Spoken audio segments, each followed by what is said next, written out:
to the Provo Library podcast. I am Erika Hill. I'm the Community Relations Manager. I'm Carla Gordon. I am the Library Director. And today, it's December, though probably for you it's January or maybe April. Could have watched it any time. Hard to know these things. But we decided that as it's the end of the year, things are wrapping up, that we are in the process of creating a new strategic plan. And so without talking for forever, is that a promise I should make? Probably not. No. But we're going to talk about the strategic plan. We're going to talk about the strategic plan and just like to introduce strategic planning and what the library, well, there are some requirements that we have, and then just kind of also by practice is what we do is just every 5 years we kind of evaluate where we're at, where we need to be, what we need to be doing, how we feel like things are going, like we do all of those things, and then we chart a course for the next 5 years. The last time we did this was we were doing it at the end of 2019, and we did. Nothing has changed. Nothing earth-shattering happened. In like February of 2020 was when we had the strategic plan finalized, approved by the library board, and then promptly the world fell apart, and it started to be hard to do the things that we had planned on doing because we were just trying to survive a pandemic. And we did. And we actually, through the 5 years, we did almost everything on the strategic plan. We still got to all of it. It was just usually a lot of the deadlines and timelines were kind of pushed back. And there were a lot of other things that we did on top of what we were planning on doing, just because so much changed. Actually, my favorite thing about the last strategic plan, and I'm going to tell this story because I can toot Carla's horn. Oh. She can toot her own horn too. I don't even remember something good I did. No, this is amazing.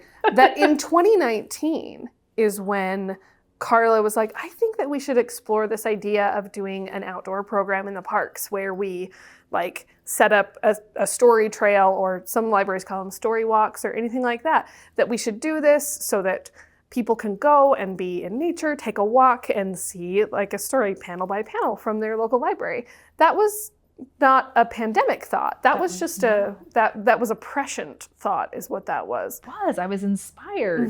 And so then in the summer of 2020, when we weren't doing in-person programming, we still were like, well, actually, this seems kind of like a great thing to do. And so many people were like, this is such a wonderful, what a great way to like change course and adapt. And we're like, we didn't change anything. That was the plan.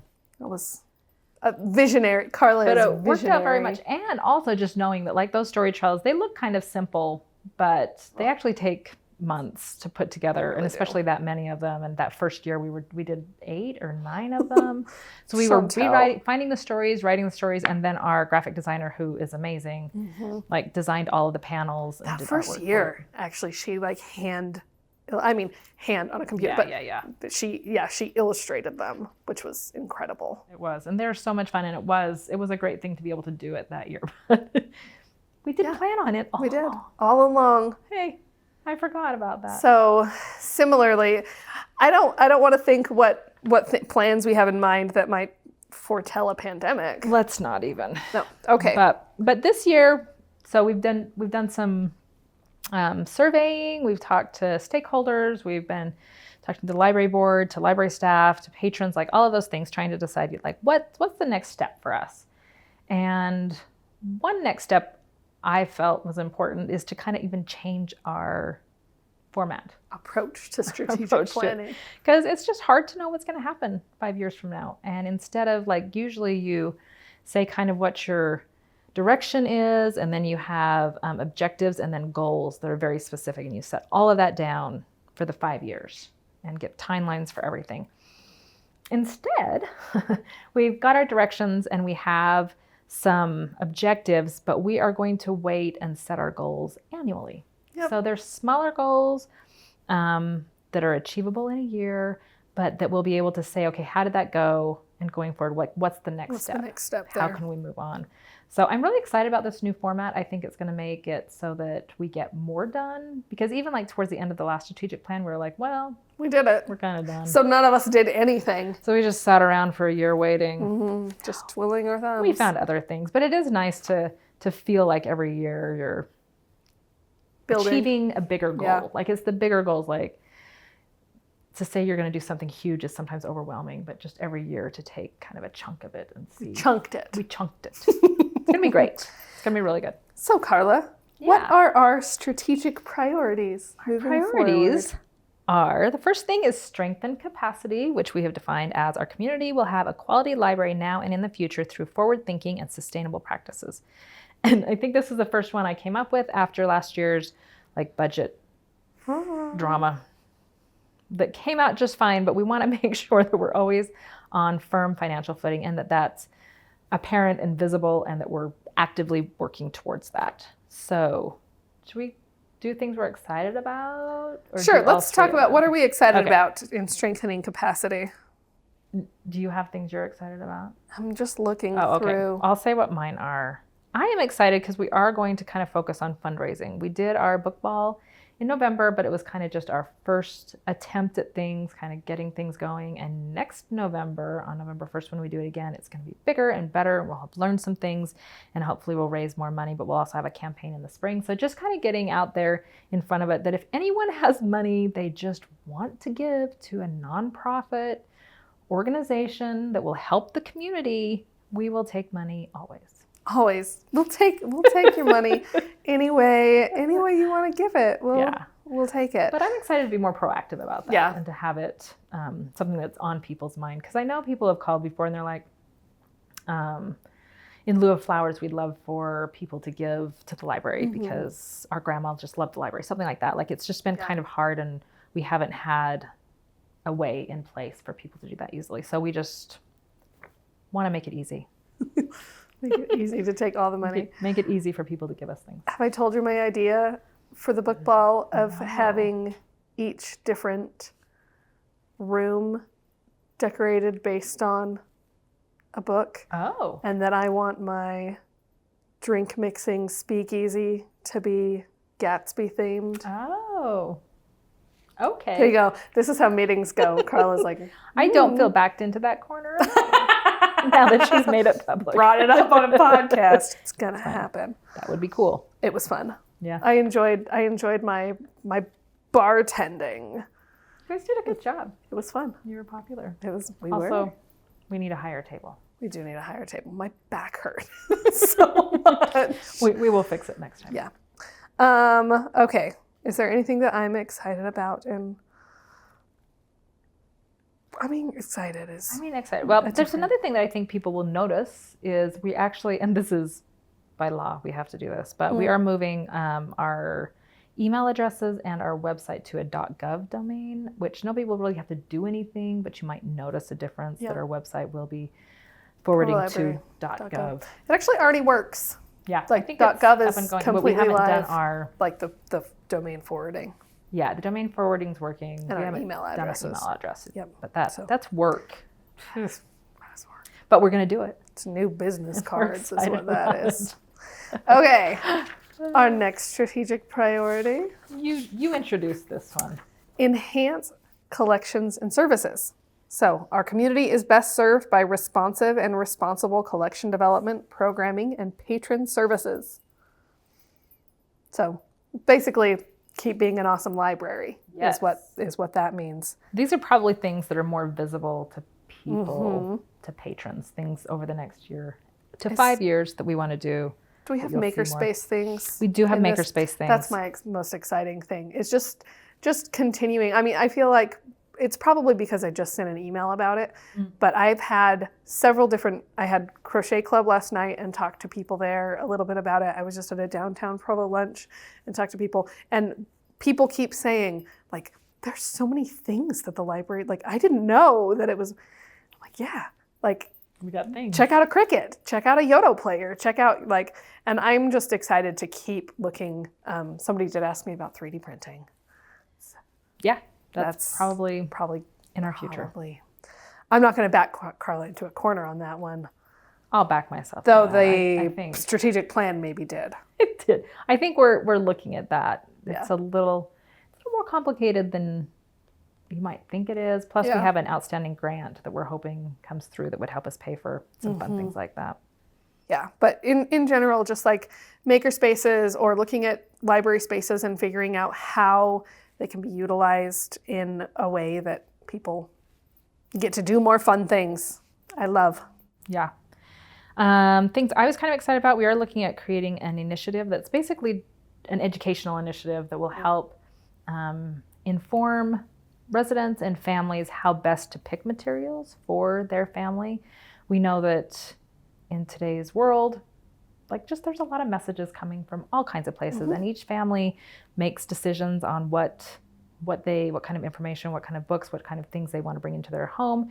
And sometimes it can be a little overwhelming to like look at every book that's coming in. And so we want to put together educational information on how families can, like the places to look and the way to evaluate a picture book, like quickly and easily. Do I feel like this is going to Be appropriate match for my family. Yeah, match what I want in my home. So I'm excited for that because I think the more education we get out, the better. I think parents will appreciate it. Yeah. I'm also really excited. We are specifically going to tell people a lot about LinkedIn Learning. Yes, which we are. Everybody should. Have be you reading heard this. about? No, I can't do it until the strategic plan's not enforced. I don't want to know if we have a bump. The podcast won't do it. I mean, thank you, amazing listeners. Start using LinkedIn Learning. LinkedIn Learning. You can learn anything, almost anything. That's true. I was having a conversation, because sometimes you talk about marketing while you're crocheting. Sure.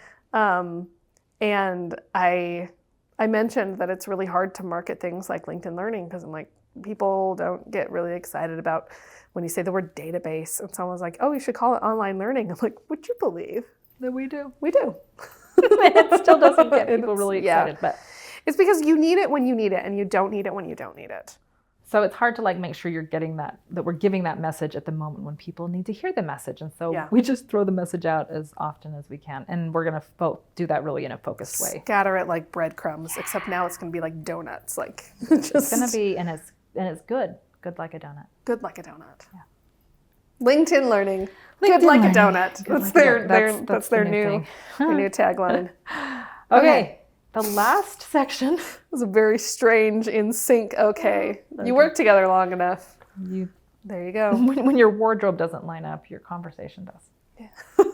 Every once in a while. Every once in a while, the wardrobe also. Yeah, that's true. Have I been dressed in the exact same thing as Anne-Marie a couple times? Yeah. Because we have a jumpsuit that we like. We order it. It's the kind of quality content you get on this podcast. There you go.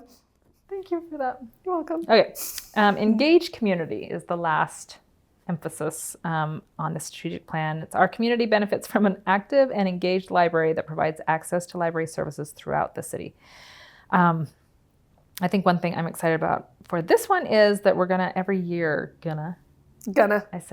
we're going to every year, or at least this first year, like try advertising, a new advertising channel. I think we're going to try to do. I said it again. It is written GONNA in the strategic plan. It's not. It's not. We're going to try new advertising channel, like send out mailers or some way to reach people. We communicate really well with people who use the library. That's true. But people that don't, it's really hard to reach them. And sometimes you try a bunch of stuff and then you just throw up your hands and say, well, I can't reach these people. But we're going to use the strategic plan as a way to encourage us to every year try new things and find ways that we can reach out to community members that don't necessarily hear our message very often. I think because that one's basically me. Yeah, it is. I should be excited about that. I mean, I don't know if excited is the word I would use, if I'm honest, because it's potentially a lot of failing. But I'm not totally failure averse, so it's okay. We have to try things. We do have to try things. And we do need to reach out to that. What is that hockey quote? You miss all the shots you don't take. There you go. That's true. So we're taking shots. We're gonna take shots. We're going to take some shots. We'll hopefully hit a few people. I am excited in this one. I do like the idea of using one of our things is using outdoor library spaces in 2 to 4 unique ways that can visibly engage the community. I like the idea of looking at ways we can use our canopy or our lawn or something like that. That's kind of fun. It is. We've always been a little cautious using, especially the front lawn, which everybody thinks is such a great idea, but it's a very busy street. So anything with families or children, we get a little nervous. But I really think people can be careful and know it's a busy street. So yeah, hopefully we'll find ways to use the front lawn. lawn. The canopy. Actually, great.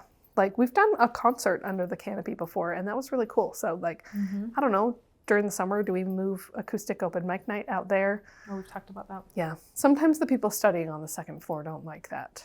Nah, they get over it. Just enjoy the ambiance. Or wear noise canceling headphones. Or that.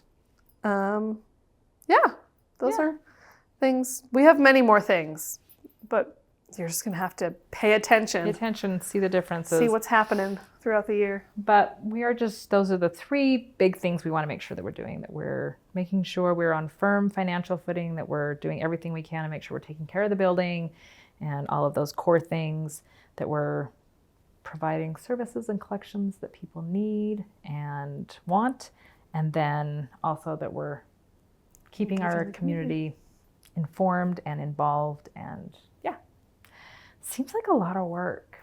It's going to be great. It will be great. It's going to keep us busy. It will. So that's our strategic planning things. Should we talk about books? Yes. Okay. So much fun. What have you read? So I'm in the middle of Sharon McMahon's Small and the Mighty, which is very good. It's really good. I know the premise. Yeah. It's about like small people, like not small people. People who but not famous people are very adjacent to causes. Like right now, it's a lot of women's suffrage people that worked really hard. I mean, you think about your community, and there are people who just give heart and soul for local causes or like local things. Like the community loves them, and they're the people that are always giving and always helping. But they don't get national importance, though.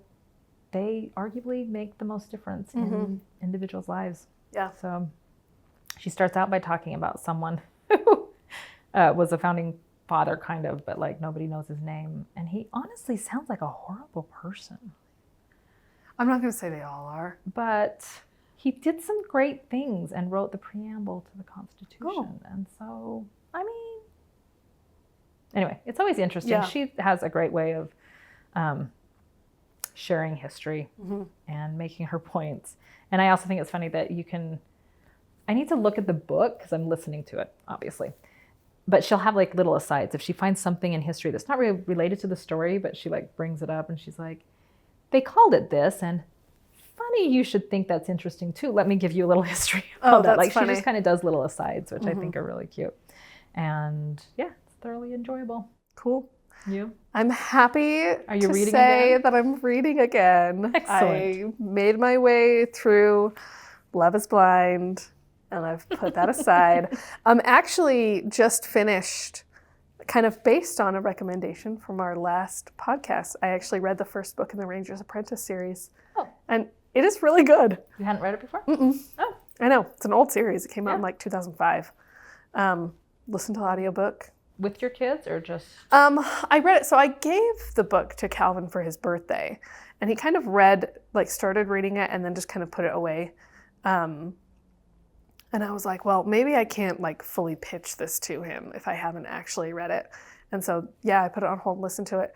And I see why he did not get in, because the first chapter is very like, I don't even remember the name, but it's like a very fantasy-like name, and he's got the war goals, and like there's all this vocabulary you don't know and characters you don't know and everything. It's kind of like setting up, it is world building, but it's not the character. Yeah. Like it's setting up this menace, basically, that's going to be, I think, the backdrop for the whole series. But I'm like, honestly, just skip that chapter. because you're going to learn everything you need to know throughout. Just start it, because once you start with Will as the main character, once you get there, like, it just, and it rides off at a clip. It actually, in our last podcast conversation, we were talking about how middle grade fiction is so often irresponsible and not present adults. Actually, so the main characters are orphans, but the whole idea is that they are, I mean, it's the Ranger's apprentice, right? Which means he's in an apprenticeship. And I was like, oh, actually, this series is full of responsible adults. Excellent. Like training. And actually giving good advice and interaction and answering questions before the world explodes. Yeah.